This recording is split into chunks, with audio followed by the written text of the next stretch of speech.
দুনিয়ার জীবনকে প্রাধান্য দেয়া যাবে না। ওয়ামা হাদিহিল হায়াতুদ দুনিয়া ইল্লা মাতাউল গুরুর, সম্পূর্ণ মরীচিকা। মরীচিকা দেখেছেন? দুনিয়ার জীবন যে কি জিনিস, যারা আল্লাহর পথে পরীক্ষার সম্মুখীন হয়েছে ওরা জানে। মানে কিচ্ছু না, মানে মুহূর্তে আল্লাহ পাক ইহকাল পরকালের ফয়সালা করে ফেলবে। আমরাও বুঝবো, এটা আমরা বুঝবো না এমন নয়। ইয়াং ছেলে রাস্তায় যাচ্ছে, বাইক নিয়ে খুব দাবরানি দিচ্ছে, আছে না? হঠাৎ অ্যাক্সিডেন্ট, ডেড, স্পট ডেড।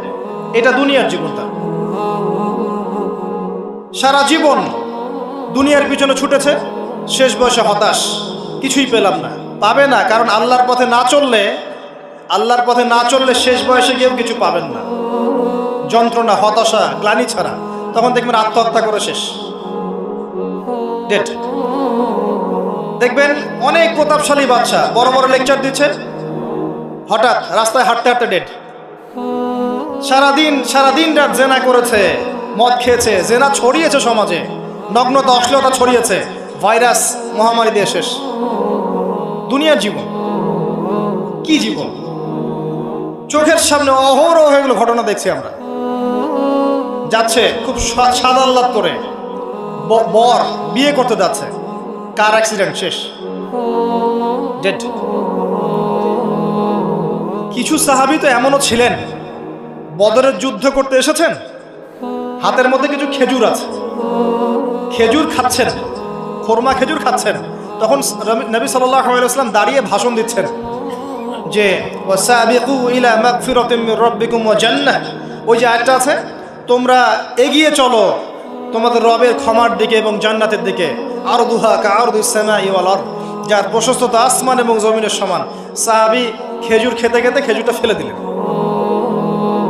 আরেকজন সাহাবী জিজ্ঞাসা করলেন যে খেজুরটা ফেলে দিলেন কেন? তিনি বলছেন এই খেজুরগুলো খেতে অনেক সময় লেগে যাবে। নবী সাল্লাল্লাহু আলাইহি ওয়াসাল্লাম এমন কথা বলেছেন, এটা শোনার পরে আমি আর এক সেকেন্ড নষ্ট করতে যাচ্ছি না। খেজুর ফেলে দিয়ে যুদ্ধে ঝাঁপিয়ে পড়লেন, দেন শহীদ হয়ে জান্নাতে চলে গেলেন। তারাও তো মৃত্যুর স্বাদ গ্রহণ করেছেন, তাই না? সুমাইয়া রাদিয়াল্লাহু আনহা, আবু জাহেল তাকে নির্যাতন করছে, তার লজ্জাস্থানে বর্ষা ঢুকিয়ে দিয়ে, চিন্তা করতে পারেন, লজ্জাস্থানে বর্ষা নিক্ষেপ করে হত্যা করলো। সুমাইয়া রাদিয়াল্লাহু আনহা দেখতে কালো বর্ণের, চেহারা সুন্দর নয়, হয়তোবা আপনার মতো সুন্দর নয়, জান্নাতে এখন হাসছে ইনশাআল্লাহ তাআলা। তার স্বামী ইয়াসের, আবু জাহেল তাকে পিটাতে মেরে ফেললো, সে মারা গেল, শহীদ হয়ে গেল। অনেক ওলামায়ে কেরামকে, ইমাম, মুস্তাহিদ, মুহাদ্দিস দেখবেন সারাটা জীবন এত মেহনত করেছেন দ্বীনের জন্য, বিয়ে শাদী করার সময় পান নাই। এমনও আছেন ইমাম এবং মুহাদ্দিস, জীবন তো তাদেরও ছিল। শুধু সাহাবী কেন, তাবেঈনদের দিকে তাকান, তাবেঈন তাকান, আমাদের 4 ইমামের দিকে তাকান। আবু হানিফা রাহিমাহুল্লাহ শেষ বয়সে জেলখানায়, কথিত আছে বিষ প্রয়োগে তাকে হত্যা করা হয়েছে। তার টাকার অভাব ছিল না, তিনি কিন্তু আমার মতো হতদরিদ্র ছিলেন না। আল্লাহ পাক তাকে সম্পদও দিয়েছিলেন, সমস্ত সম্পদ বিলিয়ে দিয়েছেন দ্বীনের জন্য। ইমাম শাফিঈ রাহিমাহুল্লাহ, তার দিকে তাকান। আহমদ বিন হাম্বল রাহিমাহুল্লাহ, তার দিকে তাকান। তাকে পিটানো হচ্ছে আর বাগদাদের রাস্তায় ঘোরানো হচ্ছে, কারণ সমাজের মানুষ ফতোয়া দিয়েছে একটা, তিনি ফতোয়া দিচ্ছেন আরেকটা। ওই যে হিল্লা প্রথা আর ঠিকা বিবাহ নিয়ে আর কি। তিনি বলছেন ইলামু ইয়া আহলা বাগদাদ, হে বাগদাদের মানুষরা জেনে রাখো যে আমি কোশ্চিনকালেও এই প্রথাকে জায়েজ করলাম না। তোমরা চিনে রাখো যে আমার নাম আহমদ। জীবন তাদেরও ছিল। ইমাম মালিক রাহিমাহুল্লাহ, তাকে এত মার দেওয়া হয়েছিল, হাত বাঁধতে পারতেন না নামাজের মধ্যে, নামাজে হাত বাঁধতে পারতেন না। সাহাবীদের থেকে নেন, তাবেঈ থেকে নেন, তাবেঈ থেকে নেন, মুস্তাহিদ ইমাম থেকে নেন, দুনিয়ার জীবন তারাও কিন্তু ভোগ করেছেন, আর আমরাও ভোগ করছি। আমাদের ভোগের সিস্টেমটা দেখেন, তাদের ভোগের সিস্টেমটা দেখেন। আমরা বাঁচছি দুনিয়ার জন্য, তারা বেঁচেছে পরকালের জন্য। আমরা দুনিয়ায় বাঁচছি দুনিয়ার জন্য, দুনিয়ার একটা চাকরি, একটা ব্যবসা, একটা পরিবার, একটা স্ট্যাটাস, বাড়ি গাড়ি, টাকা কড়ি, সম্পত্তি, এগুলোর জন্য। কিন্তু তারা বেঁচেছেন আল্লাহর জন্য, পরকালের জন্য। যে ব্যক্তি দুনিয়ার জন্য দুনিয়া করে, আল্লাহ পাক তাকে ইহকাল পরকাল দুটোই নষ্ট করে দিবেন। যে ব্যক্তি পরকালের জন্য দুনিয়া করবে, আল্লাহ পাক তার দুনিয়া গুছিয়ে দিবেন, আখিরাতও গুছিয়ে দিবেন ইনশাআল্লাহ। প্রথম কথা হচ্ছে এই যে দুনিয়ার জীবনকে প্রাধান্য দেওয়া যাবে না। দুনিয়ার জীবনের প্রতিটা কাজ আপনি একটা উদ্দেশ্যেই করবেন, সেটা হচ্ছে আল্লাহ সন্তুষ্ট। বিয়ে শাদী করেছি কেন? আল্লাহর জন্যে। পরিবার গঠন করেছি কেন? আল্লাহর জন্যে। সন্তান নিয়েছি কেন? আল্লাহর জন্যে। দিন শিখেছি কেন? ইলম শিখেছি কেন? আল্লাহর জন্যে। চাকরি কেন করি? আল্লাহর জন্যে। প্রতিটা কাজ ইবাদত হবে যদি আপনি মুহাম্মদ সাল্লাল্লাহু আলাইহি ওয়াসাল্লামের তরিকা মেনে চলেন। ওয়া মা খালাকতুল জিন্না ওয়াল ইনসা ইল্লা লিয়াবুদুন, শুধুমাত্র ইবাদত করার জন্যই আল্লাহ পাক জিন এবং মানুষ জাতিকে সৃষ্টি করেছেন। আপনাকে আল্লাহ পাক এই হায়াতটা দিয়েছেন। এখন বাকি সময়টা চিন্তা করেন, আগামী 30-40 বছর কিভাবে কাটাতে চান? দুনিয়ার জন্য বাঁচবেন না আল্লাহর জন্য বাঁচবেন? যদি আল্লাহর জন্য বাঁচতে চান, সর্বশেষ হেদায়েত আল কোরআন এবং সর্বশেষ নবী মুহাম্মদ সাল্লাল্লাহু আলাইহি ওয়াসাল্লাম, এর বাইরে কিচ্ছু নাই ভাই। সারা দুনিয়ার মানুষ মিলে যদি বলে যে কোরআন সুন্নাহর মধ্যে আছে সুদ হারাম, কিন্তু সুদ হালাল হালাল হালাল, কোশ্চিনকালে হালাল হবে না। সারা দুনিয়ার মানুষ একটা মাঠে যদি এসে বলে সুদ হালাল সুদ ভালো, কোশ্চিনকালে হালাল হয়ে যাবে না, হারামই থেকে যাবে। সারা দুনিয়ার মানুষ যদি বলে পর্দা করার দরকার নাই, এটা সেকেলে সেকেলে সেকেলে, এটা সেকেলে হয়ে যাবে না, এটা ফরজ থেকে যাবে। কিচ্ছু নাই কোরআন সুন্নাহর বাইরে, কিচ্ছু নাই। যা আছে দেখছেন বোগাস, যার কোনো ভিত্তি নাই, মানুষের মন গড়া প্রবৃত্তির অনুসরণ। এখন আপনি যখন কোরআন এবং সুন্নাহর কাছে আসতে চাইবেন, তখন কিন্তু আপনি চতুর্দিক থেকে বাধা পাবেন। এই পথ চলাটা এত সহজ হবে না। হ্যাঁ, কাদের জন্য সহজ হবে? যারা প্রোটেস্ট্যান্ট মুসলিম হবে। কি মুসলিম? প্রোটেস্ট্যান্ট মুসলিম। এটা কেমন?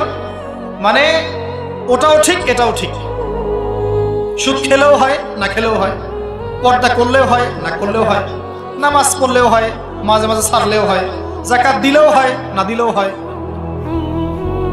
মডারেট প্রোটেস্ট্যান্ট মানে কোরআন সুন্নাহয় যা আছে এগুলো খুব কঠিন মনে হয়, এটা মৌলবাদী মৌলবাদী মনে হয়, এগুলো মানলে তো এই যুগে চলা যায় না, এগুলো ওই যুগের জন্য।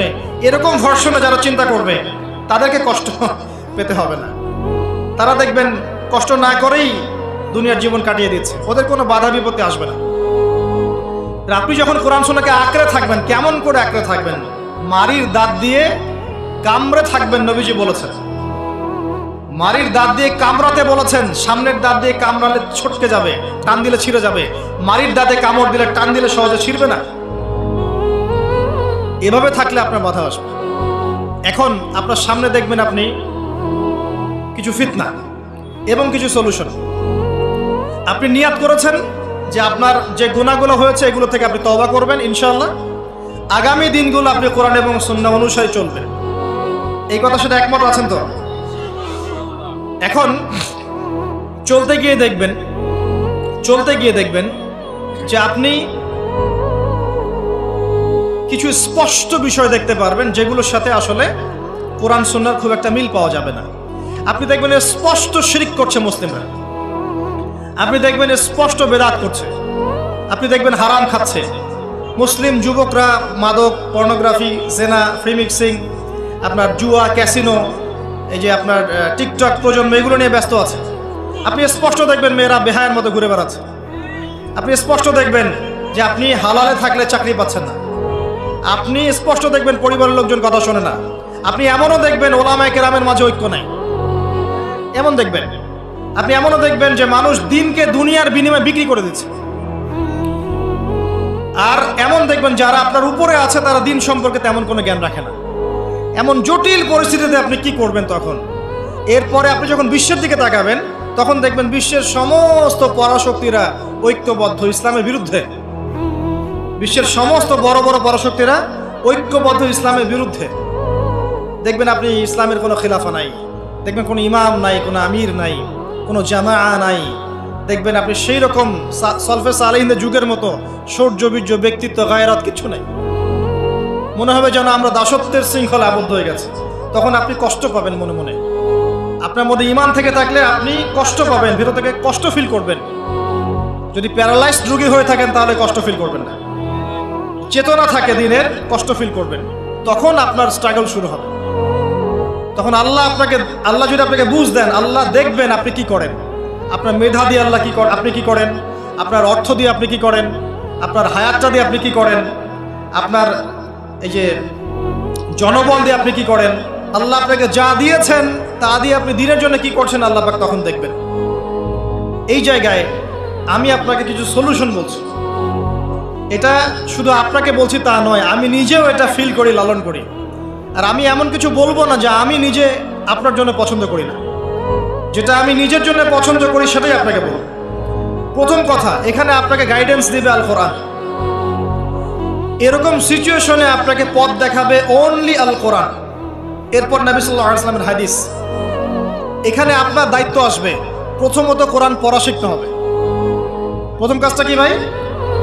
কোরআন পড়া শিখতে হবে, তেলাওয়াত শিখতেই হবে, নিয়মিত তেলাওয়াত করতে হবে। একটা দিন যাবেন আপনার জীবনে যে কোরআন তেলাওয়াত আপনি করেন না, ইনশাআল্লাহ।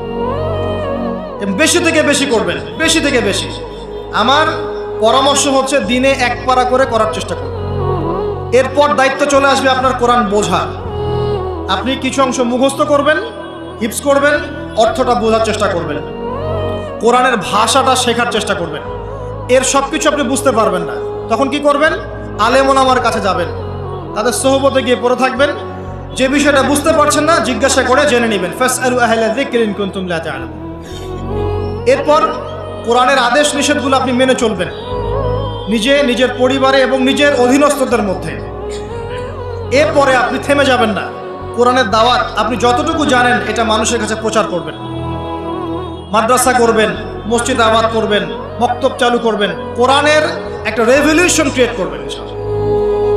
কোরআনের জন্যে আপনার জান মাল অর্থ বিলিয়ে দিবেন। ওই একটা ছোট্ট কাজ দেখবেন পরকালে জান্নাতে যাওয়ার ওসিলা হয়ে গেছে ইনশাআল্লাহ। তারপরে আপনি সুন্নতকে পাবেন। ওই সুন্নতের উপরে আপনার 24 ঘন্টাকে সাজাবেন। দিন রাত প্রতিটা আমল আপনি সুন্নাহ অনুযায়ী করার চেষ্টা করবেন। এরপরে গিয়ে আপনার দায়িত্ব আরো বাড়বে। এরপর দায়িত্ব চলে আসবে উম্মাহ কেন্দ্রিক।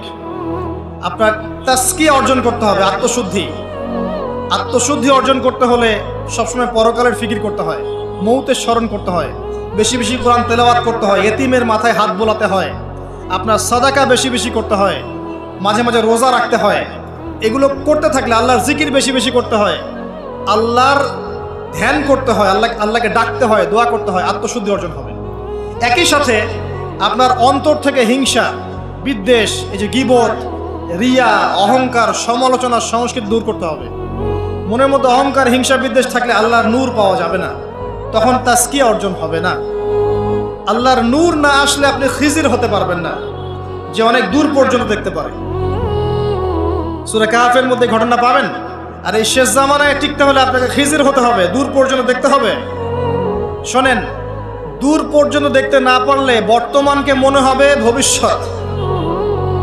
এখন যে ফিতনাময় পরিবেশে বসে আছে এটা বর্তমান, এটা ভবিষ্যৎ নয়। একটা কথা বলেছিলাম বেশ কয়েক বছর আগে যে আপনার এমন একটা সময় আসতে যাচ্ছে যখন ক্যাশলেস সোসাইটি থাকবে, মানে কাগজের টাকাটাও থাকবে না। অনেক দিন আগের কথা। তখন কিছু মানুষ আমাকে বলেছিল, পরামর্শ দিয়েছিল এবং শুভাকাঙ্ক্ষী আর কি আমার। আর দিন দিন আমার শুভাকাঙ্ক্ষী বাড়ছেই আলহামদুলিল্লাহ, যে ভবিষ্যৎ বক্তা, তুমি হচ্ছে ভবিষ্যৎ বক্তা। তা আমি বলেছিলাম যে আমি যেটা বলেছি এটা ভবিষ্যৎ না, এটা বর্তমান। বর্তমান সম্পর্কে আপনার খবর নাই বলে বর্তমানকে আপনার ভবিষ্যৎ মনে হচ্ছে। এখন যা দেখছেন এগুলো বর্তমান, এগুলো ভবিষ্যৎ না। খুব অল্প সময়ের মধ্যে এই পরিস্থিতিগুলো দেখবেন পরিবর্তন হয়ে গেছে। আসেন, যখন ব্যক্তিকেন্দ্রিক কাজ শেষ হয়ে যাবে তখন আপনাকে উম্মাহ কেন্দ্রিক চিন্তা করতে হবে। তাসকিয়া অর্জন করে উলামায়ে কেরামের মাঝে ঐক্যের চেষ্টা করতে হবে। ঐক্যটা হবে মন থেকে সবাইকে ভাই মনে করলে পরে ঐক্য হবে। যদি মন থেকে সবাইকে নিজের ভাই মনে করতে না পারি, মুসলিম ভাই মনে করতে না পারি, ঐক্য হবে না। যদি আমি মনে করি আমি জান্নাতের ডিলার, তোমার লিজ লাগলে আসো নিয়ে যাও, ঐক্য কখনো হবে না।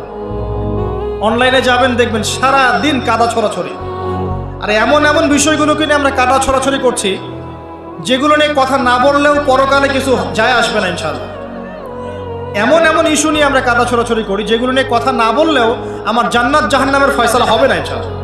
এগুলো ওই বিষয় নয়, মৌলিক বিষয় নয়। আর আমরা যখন এগুলো নিয়ে ব্যস্ত থাকি, ইসলামের শত্রুরা দেখবেন ইসলামকে দমন করার আরো 10 ধাপ এগিয়ে যায়। আমরা ইন্টেলেকচুয়াল হতে পারছি না, ঐক্যের চেষ্টা করতে হবে, যার যার জায়গা থেকে করতে হবে, এবং মিসাল দৃষ্টান্ত নিজেকে স্থাপন করতে হবে যে নিজে যখন সবার সাথে মিশবো তখন দেখবেন মানুষ রিসিভ করে নিবে যে হ্যাঁ উনি সবখানেই আসছে, উনি সাম্প্রদায়িক চিন্তা করছে না। বিষয়গুলো হচ্ছে উম্মা কেন্দ্রিক চিন্তা করতে হলে ঐক্যের বিকল্প নাই। আর এই রেসপন্সিবিলিটি আমার মতো দায়ীদের নয়, মূলত এই রেসপন্সিবিলিটিটা হচ্ছে মূলত ওলামায়ে কেরামের। তারা যখন একত্রিত হবেন, ঐক্যবদ্ধ হবেন, তাদের মধ্য থেকে দেখবেন একজন আমির বের হয়ে গেছে, এবং তিনি যখন নেতৃত্ব দিবেন তখন জনগণ তার পিছনে তাকে ফলো করবে। ধর্মতাত্ত্বিক নেতৃত্বের কথা বলছি আমি। ধর্মতাত্ত্বিক নেতৃত্ব কি পলিটিশিয়ান দিতে পারবে? কারণ পলিটিশিয়ানদের কাছে কি ধর্মের সব জ্ঞান থাকে?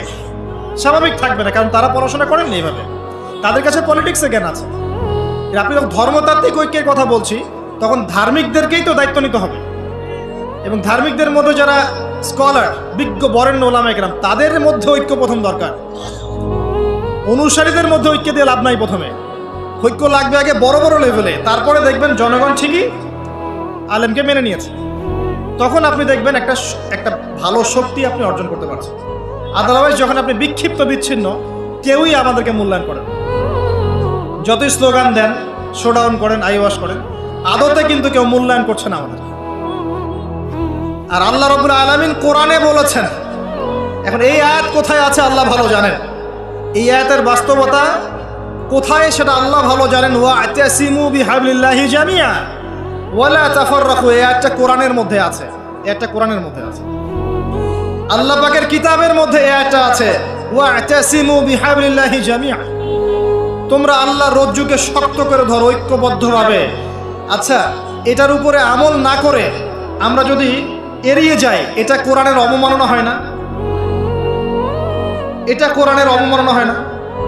যখন কোরআনে স্পষ্ট বলা হচ্ছে তোমরা সুদ খেও না, তারপরেও খাচ্ছি, অবমাননা হয় না? আল্লাহ বলছেন জেনার ধার কাছেও যেও না, তারপরেও করছি, তখন অবমাননা হয় না?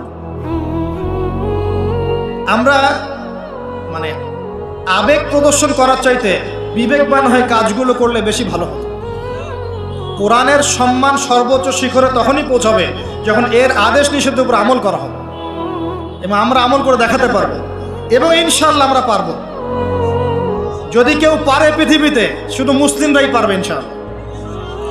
এবং মুসলিমদের মধ্যে যারা পারবে না, আল্লাহ পাক ওদেরকে সরিয়ে দিবেন, নতুন প্রজন্ম আল্লাহ পাক নিয়ে আসবেন ইনশাআল্লাহ। যুব সমাজ পারবেই, পরবর্তী তরুণ প্রজন্ম এবং আগামী ছোটদের প্রজন্মরা পারবেই ইনশাআল্লাহ। যদি কেউ পারে, এরাই পারবে ইনশাআল্লাহ। ইনশাআল্লাহ দেখবেন আমাদের মতো মানুষদেরকে দিয়ে যদি কাজ না হয়, আল্লাহ পাক আমাদেরকে সরিয়ে দিবেন, দিয়ে এমন এমন মানুষ আল্লাহ পাক তৈরি করবেন যারা এই চেয়ারগুলোতে বসে কোরআন সুন্নাহকে হাতে নিয়ে বিশ্বকে নেতৃত্ব দেবে ইনশাআল্লাহ। আসবে এক সময়, অপেক্ষা করতে থাকেন, কারণ আমরা আখিরুজ্জামানের হাদিসগুলো সম্পর্কে জানি। একটা সময় চলছে মুসলিমদের ডমিনেশনের সময়, এরপর একটা সময় আসবে যখন মুসলিমরাই এই বিশ্বকে নেতৃত্ব দেবে ইনশাআল্লাহ। ইসলামই হবে এই বিশ্বের একমাত্র সুপার পাওয়ার। আল্লাহ রাব্বুল আলামিন ওই জেরুজালেম থেকেই আরও একবার কিয়ামতের আগে পুরো বিশ্বে ইসলামিক খেলাফা বাস্তবায়ন করবেনই ইনশাআল্লাহ। এটা প্র্যাকটিক্যালি আপনার আমার কিছু কাজ আছে, ইলম অর্জন করা আমাদের কাজ। আমাদের এত বড় বড় কাজ নাই, আমাদের যতটুকু সামর্থ্য এতটুকু কাজ আছে। আমাদের কাজ আগে ইলম অর্জন করা, আমাদের কাজ জানা অনুযায়ী আমল করা, উলামায়ে কেরামের সাথে সম্পর্ক রাখা, মাদ্রাসার সাথে সম্পর্ক রাখা, জ্ঞানের চর্চা করা, হালাকাগুলো বাড়ানো, ইমানের চর্চা করা। আমাদের কাজ পরিবারগুলোকে সংশোধন করা। যদি কথা না শোনে ছেড়ে দেন, একক পরিবার গঠন করেন। বুঝাতে বুঝাতে যদি দেখেন যে আপনার পরিবার লুতের স্ত্রীর মতো হয়ে গেছে, বা নূহ আলাইহিস সালামের স্ত্রীর মতো হয়ে গেছে, তার ছেলের মতো কথা শোনে না, ছেড়ে দেন, আপনি আলাদা থাকেন। তাও ইমানের সাথে আপোষ করেন না। আসহাবুল কাহফ সমাজ, পরিবার সব ছেড়ে দিয়ে চলে গেছে, চলে যায় না, সব ছেড়ে দিয়ে চলে গেছে। যখন কেউ কথা শোনে না, একাই থাকতে হয় আল্লাহর রজ্জুকে ধরে। আল্লাহ পাক ইব্রাহিম আলাইহিস সালামকে বলেছেন তুমি একাই একটা উম্মাহ, ইব্রাহিম তুমি একাই একটা উম্মাহ। তো আমাদের কিছু কাজ আছে ভাই,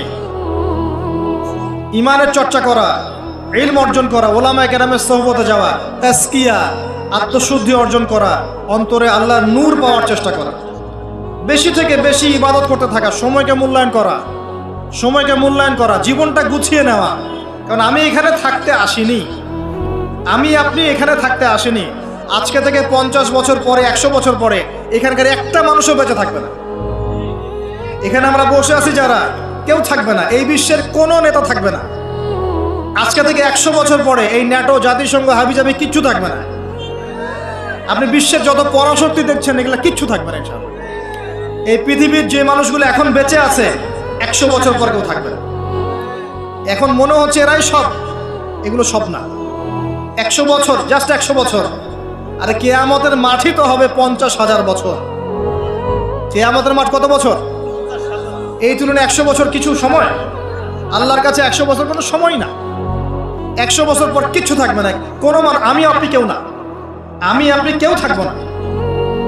তো এই দুনিয়ার জীবনটাকে মূল্যায়ন করেন, গুছিয়ে নেন। আপনি জীবনের প্ল্যান করেন, আগামী 5 বছর আপনি কি করতে চাচ্ছেন, কতটুকু পড়তে চান, কি সনদ অর্জন করতে চান, কোন কোন বই আপনার পড়া হয়নি। আগামী 5 বছরের মধ্যে আপনার একটা ভালো জব দরকার। কি জব করবেন আপনি, যেটা করলে আপনি হালাল খেতে পারবেন। কত বছর আপনি বিয়ে করতে যাচ্ছেন এবং বিয়ের পর আপনি কিভাবে সন্তান প্রতিপালন করবেন। যখন আপনার বয়স 50 হবে তখন আপনার ছেলের বয়স কত হতে পারে, প্ল্যান করতে হয় জীবন সম্পর্কে। এবং আমি সেভ করব সম্পত্তি ভবিষ্যতের জন্য, কিসে সেভ করব? আমি এমন সম্পত্তি যদি সেভ করি, জমাই, যেটার মূল্য সামনে গিয়ে কমে যাবে, তাহলে আমি ঠকবো। যদি আমি এমন সম্পত্তিতে সেভ করি যেগুলোর মূল্য বাড়বে, আমি জিতবো। জীবনকে নিয়ে প্ল্যান করতে হয়। এবং এই সময়টুকুতে আমি দিনের জন্য কি করতে চাই, দিনের জন্য আমি কতটুকু করতে চাই। আমার দ্বারা কি একটা মসজিদ করা সম্ভব না? আমার দ্বারা কি একটা মাদ্রাসা করা সম্ভব না? আমি কি একটা এতিম প্রকল্প করতে পারি না? আমি কি একটা বিধবাদের প্রজেক্ট করতে পারি না? আমি কি একটা মা বোনদেরকে নিয়ে সেলাই মেশিনের কোনো প্রজেক্ট করতে পারি না? আমি কি মানব সেবামূলক কিছু কাজ করতে পারি না? ছোট্ট একটা সামাজিক সংগঠন করতে পারি না? কিছু একটা তো করতে পারি আমি। আল্লাহ পাক কি আমাকে কোনো প্রতিভা দেন নাই? আল্লাহ পাক কি আমাদেরকে কোনো প্রতিভা দেন নাই? একজন আলেম হয়ে আমি কি 100-200 ছাত্র বের করতে পারি না? একটা বড় এমন একটা প্রতিষ্ঠান কি করতে পারি না যেখান থেকে বছরে বছরে মাশাআল্লাহ বিশ্ব বরেণ্য আলেমরা বের হবে? পারি না? কিছু তো পারি। আল্লাহ পাক কিছু তো শক্তি আমাকে দিয়েছেন। আল্লাহ পাক তো বলেননি আমাকে এখন অস্ত্র নিয়ে নামো মাঠে, বলেছেন? আমার তো পরিবেশই নাই। বাংলাদেশের মানুষ 90% মুসলিম বলছি আমরা, দেখবেন 80% নামাজ পড়ে না, দেখবেন 80% কোরআন পড়তে জানে না, যাকাত দেয় না, পর্দা করছে না, যুব সমাজের জীবনের উদ্দেশ্য ঠিক নাই, সারা দিন রাত অপসংস্কৃতি নিয়ে পড়ে আছে। এখন বেসিক কাজগুলো না করে কি আপনি বড় রেজাল্ট পাবেন? কখনো না। এই বেসিক কাজগুলো আমরা করতে পারি। এবং সবচেয়ে বড় একটা কাজ হচ্ছে আমাদের জায়গা থেকে উম্মার মাঝে ফাটল সৃষ্টি না করে ইউনাইটেড করার চেষ্টা করা যায়। আর আমাদের পরবর্তী প্রজন্ম, স্পেশালি এই তরুণদের প্রজন্ম, তরুণীদের আর আমাদের পরের ছেলে মেয়ে যারা আসবে, সোনামণি, এদেরকে আপনি আগামী বিশ্বের জন্য তৈরি করেন। এটা বড় চ্যালেঞ্জ। বড় বড় আলেম তৈরি করেন। দেখেন দিন দিন আলেমদের সংখ্যা কমে যাচ্ছে। আমার মতো নগণ্য মানুষকে যখন এই চেয়ারে বসে কথা বলতে হয়, তখন তো আমি বুঝতে পারছি যে আলেমের সংখ্যার আজকে কি অবস্থা। আমি তো আলেম নই, কথা বলতে হচ্ছে।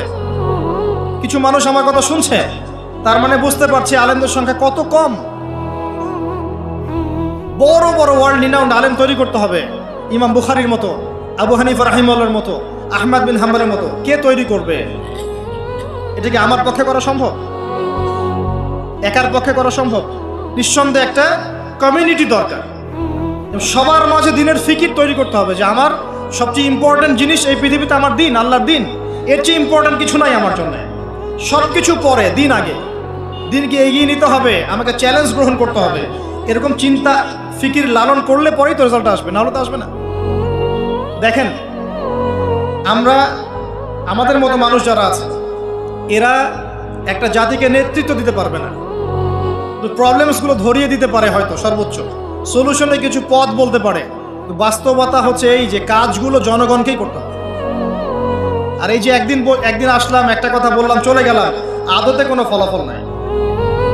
একদিন আসলাম, একটা মাহফিল করলাম, যেভাবে আসছি এভাবে চলে গেলাম, আদতে কোনো ফলাফল হবে না।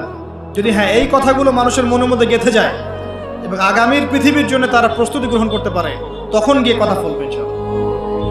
আসুন, আইওয়াশ, শোডাউন এবং আবেগী জাতি না হয়ে আমরা বিবেক দিয়ে চিন্তা করি, উম্মার অবস্থা চিন্তা করি, বৈশ্বিক অবস্থা চিন্তা করি, ভাবি। বারবার একটা কথা বলি আমি, একটা দেশের মধ্যে সরকার, প্রশাসন, জনগণ, আলেম ওলামা, যুবক শ্রেণী, মহিলারা, শিশুরা, এরা সবাই একটা দেহের মতো, একটা বডির মতো। এরা সবাই একে অপরের পরিপূরক, একে অপরের ভাই, সবাই মুসলিম। এখানে কেউ কারো শত্রু না। আমরা যদি একে অপরকে শত্রু মনে করে ভুল করব, তখন আমাদের শত্রুরা সুযোগ পেয়ে যাবে। আমরা সবাই একে অপরের পরিপূরক, সবাইকে নিয়ে, দেশকে নিয়ে, জাতিকে নিয়ে, উম্মাকে নিয়ে এগোতে হবে। আল্লাহ পাক আমাদের যুব সমাজকে বোঝার তৌফিক দান করুন, আমিন।